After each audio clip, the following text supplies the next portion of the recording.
सलातो वसलाम अलैका रसूलुल्लाह सलातो वसलाम अलैका रहमतुल्लिल आलमीन। सवाल कयो वियो आहे त इस्लाम में मर्द 4 शादियूं करे सघे थो, लेकिन औरत 4 शादियूं छो नथी करे सघे। बिस्मिल्लाहिर्रहमानिर्रहीम।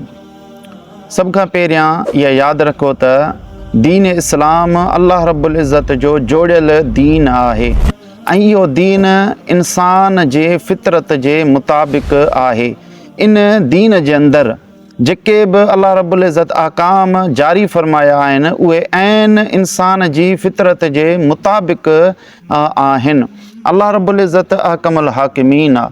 रब करीम जेको बि पंहिंजे बाननि खे हुकुम ॾिनो आहे उन में का न का हिकमत ज़रूरु मौजूदु आहे। अहिड़ी तरीक़े सां रब करीम जेको मर्द खे 4 शादियुनि जी इजाज़त ॾिनी आहे इन में बि का हिकमत आहे ऐं औरत खे सिर्फ़ु हिकु निकाह हिकिड़े वक़्त में करे सघे थी, इन जी बि का न का हिकमत आहे। उन्हनि मां चंद हिकमतूं अव्हां जे साम्हूं पेश कजनि थियूं।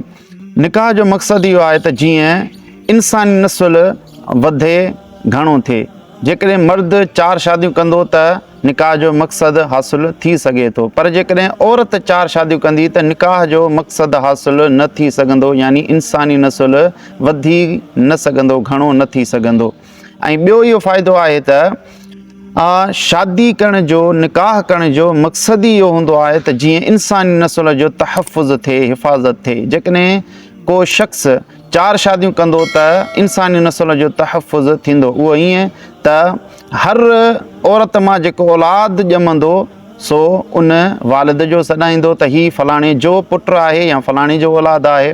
पर जेकॾहिं औरत 4 मुड़ुसनि सां शादी कंदी त तहफ़ुज़ बाक़ी न रहंदो। हिन करे जो जेकॾहिं औरत हिकिड़े वक़्त में 4 शख़्सनि सां शादी कंदी, उन जो औलाद पैदा थिए औरत खां त हाणे ख़बर न पवंदी त इहो औलाद कहिड़े मुड़ुस मां थियो आहे। टियों मक़सदु इहो आहे त शादी ऐं निकाह इहा हिकु ज़िमेदारी आहे ऐं 4 शादियुनि जी ज़िमेदारी मर्द आसानी सां खणी सघे थो ऐं इहा ज़िमेदारी औरत नथी खणी सघे। हिन करे जो अल्लाह रब्बुल इज़्ज़त मर्द खे इन अंदाज़ में पैदा फ़रमायो आहे जो उहो जिसामत जे एतबार सां, ज़हनी एतबार सां कवी हूंदो आहे, मज़बूत हूंदो आहे। उहो 4 ज़िमेदारियूं बआसानी खणी सघे थो।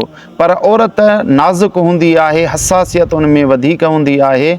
उहा हिकिड़े वक़्त में 4 ज़िमेदारियूं खणण जी अहल नाहे हूंदी। जेकॾहिं उन ते 4 ज़िमेदारियूं हिकु वक़्त में रखियूं वञनि त इहो उन जे मथां गोया के ज़ुल्म आहे ऐं अल्लाह रब्बुल इज़्ज़त ज़ुल्म खां पाक आहे, कंहिं ते ज़ुल्म नाहे कंदो।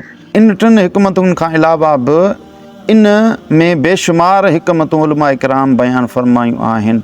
अल्लाहु आलम बिस्सवाब।